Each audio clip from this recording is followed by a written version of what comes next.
My adoptive sister dumped her billionaire fiancé the moment he became a vegetable, so I raised my hand and asked if I could marry him instead. Not because I loved him, because I could see his soul standing beside the hospital bed, and I heard him say that whoever took care of him until he woke up would get $200 million.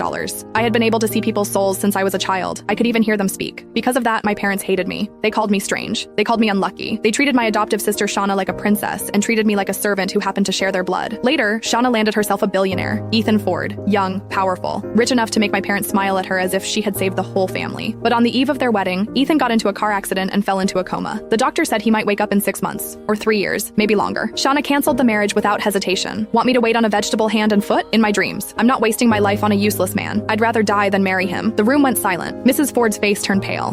My parents looked embarrassed, but they did not dare blame Shauna. Just then, I saw Ethan's soul. He stood beside his own unconscious body, his face deathly pale, his eyes full of hatred as he stared at Shauna. She's so heartless. The doctor clearly said I'd wake up within 6 months. If someone is willing to take care of me voluntarily, once I wake up, I'll give her $200 million first thing, just to piss that bitch off. My eyes lit up. $200 million. That was enough for me to leave my parents forever. Enough to never eat leftovers again. Enough to never bend my head in front of Shauna again. So I timidly raised my hand. How about I marry him? I really wanted that money. I thought Shauna would stop me. Since childhood, her greatest pleasure had been taking away anything I wanted. But this time, she snorted with laughter and casually shoved me forward. You're just a nuisance at home anyway. Going to wait on him, hand and foot, is perfect for you. Look at you acting like you've never seen a man before. Throwing yourself at even a vegetable. How pathetic. I lowered my head and did not talk back. Being able to escape that house and earn $200 million in the process, I could not wait. But Ethan's soul floated behind Shauna, furious enough to shake the air. Shauna, you used to tell me Rose was always bullying you, so it was all lies. You're the one who bullied her this whole time. I can't believe I was played like a fool by you. His resentment was heavy. Even the temperature around us seemed to drop. I pretended not to see him. I walked up to Mrs. Ford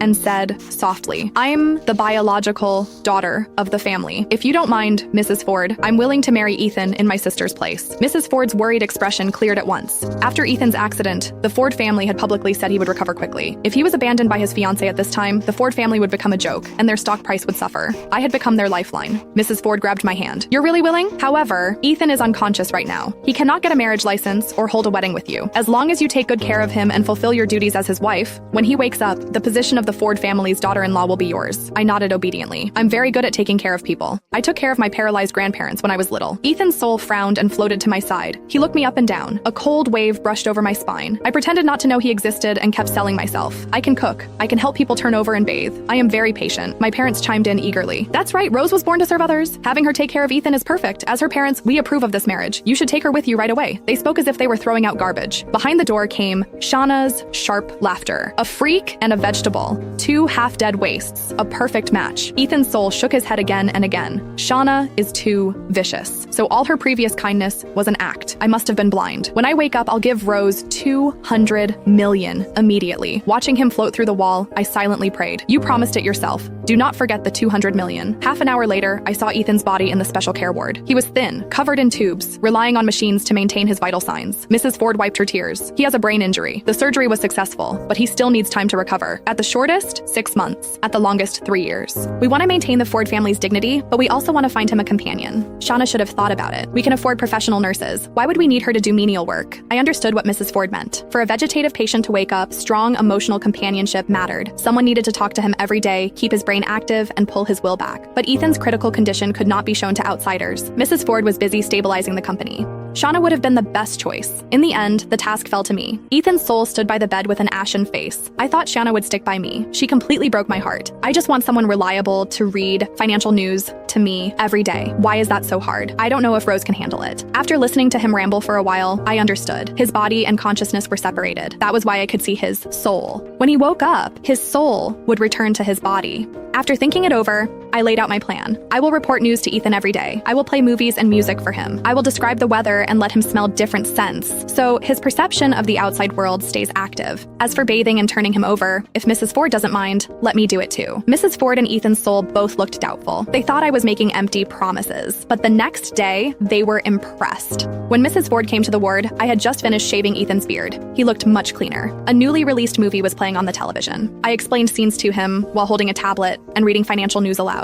Beside his pillow was fruit tea I had made myself. its fragrance covering the smell of disinfectant. I had even set up my own bed in the ward so I could stay with him all day and night. Mrs. Ford was deeply moved. Actually, you can sleep at the Ford house at night, I smiled and told her. As long as I don't have to live in my original home, I am happy anywhere. Besides, staying here strengthens my emotional connection with Ethan. It is good for waking him up. After I spoke, I secretly glanced at Ethan's soul. His expression had softened. Shauna was too spoiled. Even if she came, she couldn't take care of me properly. But Rose seems reliable. I guess this is a blessing in disguise. It seemed I had passed Ethan's evaluation. That made everything easier. I began closely watching his soul. He generally stayed in the ward. Only when the weather was good would he float outside for a short walk. The last time he had risked floating far away was to see Shauna. Now that his heart was dead, he became obedient. When I took care of Ethan, his soul rambled beside me. How does Rose know I love opera? She did her homework. Not bad. Why doesn't she find out my favorite fruit is durian? Making me smell apples every day. I'm sick of it. The next day, I brought in a big durian and opened it in front of him. Ethan, guess how many sections of fruit our durian has? I had gotten bolder. I would move Ethan's fingers, sometimes into a 6, sometimes into an 8. At first, his soul protested. Stop it. No one has ever dared treat me like this. Do you think I'm your toy? Later, he got used to it. He would roll his eyes while secretly smiling. When the smell of durian filled the ward, his soul's eyes brightened. I'm craving this so much. I have to wake up quickly so I can eat it with Rose. After he said that, the line on the heart monitor showed a subtle fluctuation. I also started eating the durian happily. Thanks to you, this is my first time eating durian. Back home, I could only eat rotten apples and oranges. Ethan's soul froze. I had gotten used to looking at Ethan's face. I opened my heart and talked to him like a friend. Your mom thinks I'm working hard and gave me $100,000. But at home, I had to take care of Mom, Dad, and Shanna. Before that, I also had Grandpa and Grandma. Now, I only have to take care of you. It is actually much easier. His soul floated to my side and looked at me for a long time, without speaking. That day, I talked about many things. How my parents abused me, how Shauna had bullied me all along. After pouring out those grievances, I felt lighter, but Ethan's eyes had turned red. Are Rose's parents sick?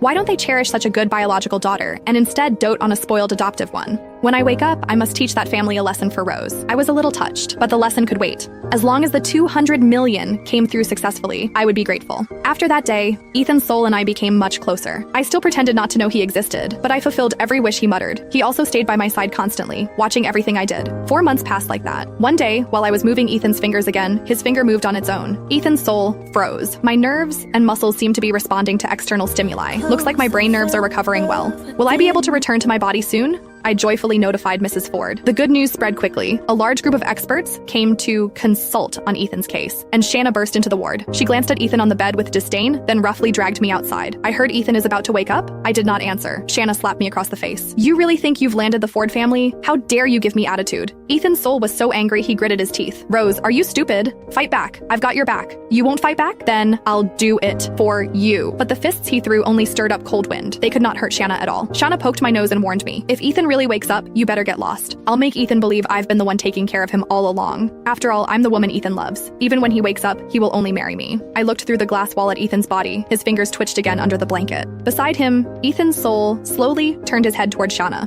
For the first time, he stopped cursing. He smiled. Then the heart monitor suddenly jumped.